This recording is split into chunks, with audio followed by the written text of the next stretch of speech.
अंजलि अपने कॉलेज की परीक्षा होने के बाद अपने गांव जाना चाहती थी, लेकिन उसके गांव जाने के लिए केवल एक ही ट्रेन थी, इसलिए उसने 2 महीने पहले ही टिकट के लिए आवेदन दे दिया था।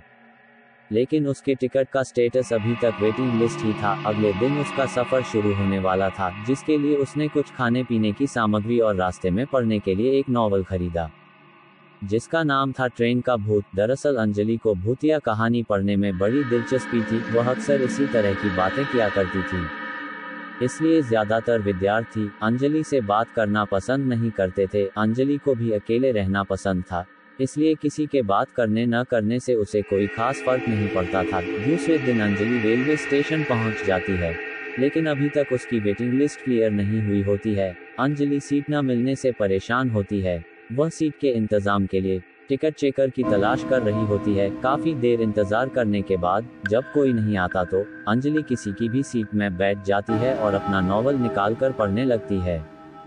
ट्रेन में यात्रियों का आवागमन चलता रहता है, लेकिन अंजलि भूतिया किताब में पूरी तरीके से खो चुकी होती है। किताब पढ़ते पढ़ते अंजलि को 2 घंटे गुजर जाते हैं। तभी ट्रेन में टिकट चेकर आता है और वह अंजलि से उसकी टिकट मांगता है। अंजलि अपनी टिकट दे देती है, लेकिन अंजलि का टिकट वेटिंग लिस्ट होता है। ये देखकर टिकट चेकर अंजलि से कहता है, क्या तुम सारी रात ऐसे ही बैठे बैठे सफर करोगे? तभी अंजलि कहती है, नहीं सर, 23 नंबर का बर्थ खाली होने वाला है और सुबह तक उसमें कोई नहीं आएगा, मैं उसी बर्थ में ही सो जाऊंगी। अंजलि की बात सुनकर टिकट चेकर को ताज्जुब होता है, क्योंकि यह जानकारी तो गुप्त है। फिर अंजलि को ये बात कैसे पता चली कि वह सीट खाली होने वाली है? टिकट चेकर सोच में ही पड़ा होता है कि अचानक अंजलि कहती है, सिर्फ 1200 रुपये के लिए किसी की जान लेना अच्छी बात नहीं है सर। और यह बात सुनते ही टिकट चेकर के चेहरे का रंग बदल जाता है। वह अंजलि की बात को अनसुना करके आगे की बर्थ में निकल जाता है।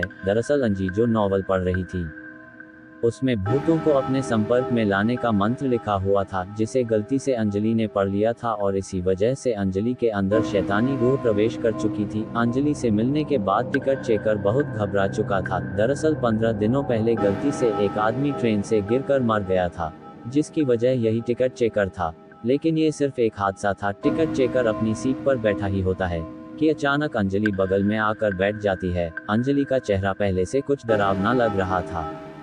उसके बाल बिखरे हुए थे और आंखों में काजल फैल चुका था। अंजलि देखने में ऐसी लग रही थी मानो कोई डरावनी चुड़ैल हो। अंजलि को देखते ही दहशत की वजह से टिकट चेकर बेहोश हो जाता है। कुछ देर बाद जैसे ही टिकट चेकर को होश आता है, तो वह रस्सी के सहारे बाहर लटका हुआ जोर से चीख रहा होता है। उसकी आवाज सुनकर रेल के सभी यात्री इकट्ठा हो जाते हैं, लेकिन अंजलि के डरावने चेहरे की वजह से किसी की हिम्मत उसे बचाने की नहीं होती। यात्रियों के बीच में एक भिक्षु भी यात्रा कर रहे होते हैं।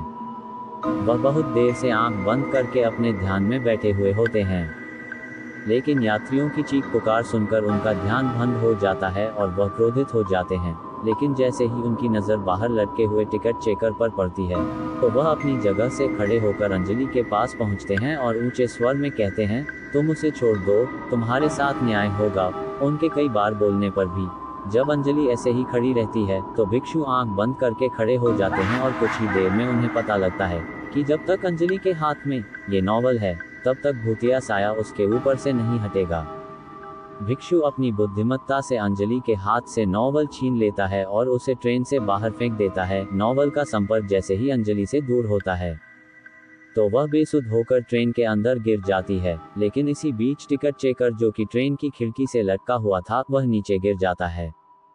इत्तेफाक से उसकी जान बच जाती है, लेकिन उसे जबरदस्त शारीरिक क्षति पहुंचती है। भिक्षु अंजलि को अपने काबू में करते हुए रेल से नीचे उतार लेते हैं और उसे उपचार हेतु अस्पताल पहुंचा देते हैं। रेल पुलिस की टीम टिकट चेकर को मौके पर जाकर इलाज मुहैया करवाती है। वह भूतिया नॉवल इंतजार कर रहा है अपने अगले शिकार का, और इसी के साथ रेल की भूतिया दास्तान कहानी समाप्त हो जाती है।